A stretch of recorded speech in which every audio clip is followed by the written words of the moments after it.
ஒரு கேள்வி கேட்கலாமா? நீ கடைசியாக எப்போது யாருக்கும் தெரியாமல் அழுதாய்? பகலில் சிரித்துக்கொண்டு இரவில் அமைதியாக உடைந்திருக்கிறாயா? யாரிடமும் சொல்ல முடியாமல் மனசுக்குள் வைத்துக்கொண்ட வலி இருக்கிறதா? உனக்கு தெரியுமா? மனிதர்கள் உன் குரலை மட்டும் கேட்பார்கள். ஆனால் யாரோ ஒருவர் உன் அமைதியையும் கேட்கிறார். இன்று அவர் உன்னிடம் பேச விரும்புகிறார். மகனே, இன்று நீ அமைதியாக இருக்க முயற்சிக்கிறாய். ஆனால் உன் மனம் அமைதியாக இல்லை. வெளியில் நீ சிரிக்கிறாய். ஆனால் உள்ளே நீ சோர்ந்திருக்கிறாய். யாருக்கும் சொல்லாமல் நீ தாங்கிக் கொண்டிருக்கும் வலி இருக்கிறது. அதை நான் பார்க்கவில்லை என்று நினைக்கிறாயா? நீ மறைத்தாலும் நான் அறிகிறேன். நீ அழுத அந்த இரவுகளையும் நீ பேசாமல் இருந்த அந்த நாட்களையும் நான் எண்ணிக்கொண்டிருக்கிறேன். நீ மட்டுமல்ல, நீ பலமுறை நினைத்தாய், என்னை யாரும் புரிந்து கொள்ளவில்லை. அது உண்மைதான். பலர் உன் குரலை கேட்டார்கள். ஆனால் உன் அமைதியை யாரும் கேட்கவில்லை. நீ சொன்ன வார்த்தைகளை எல்லோரும் கேட்டார்கள். ஆனால் நீ சொல்லாத வேதனையை யாரும் கவனிக்கவில்லை.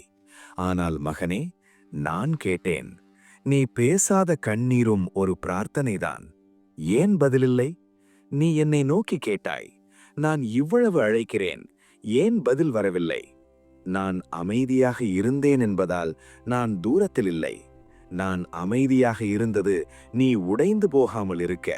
சில நேரங்களில் பதில் உடனே வந்தால் நீ வளர மாட்டாய். அதனால் நான் நேரம் எடுத்தேன். உன் கண்ணீர் வீணில்லை. ஒரு கண்ணீரும் வீணாகாது. மனிதர்கள் மறந்து விடுவார்கள், ஆனால் நான் மறக்க மாட்டேன். நீ யாருக்கும் தெரியாமல் அழுத இரவு உன் பலவீனமில்லை. அது உன் மனத்தின் சுமை வெளியே வந்த நேரம்.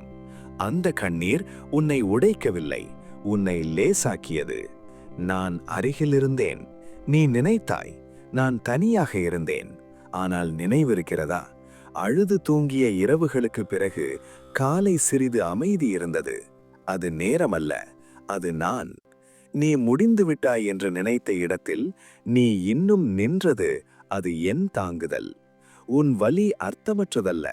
நீ அனுபவித்த துரோகம், நீ சந்தித்த இழப்பு, நீ அடைந்த தோல்வி, இவை தண்டனை அல்ல. நீ யார் என்பதை உனக்கே காட்டிய தருணங்கள்.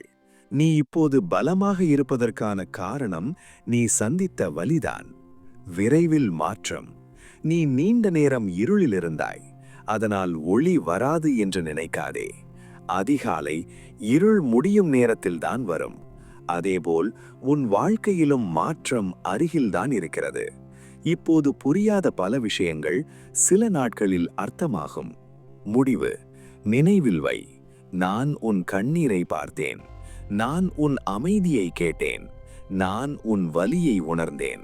நீ ஒருபோதும் தனியாக இல்லை. இன்று நீ சோர்ந்திருந்தால் இரவு அமைதியாக உறங்கு. நாளை உன் மனம் லேசாகும். நான் உன்னுடன் இருக்கிறேன். ஓம் நம சிவாய.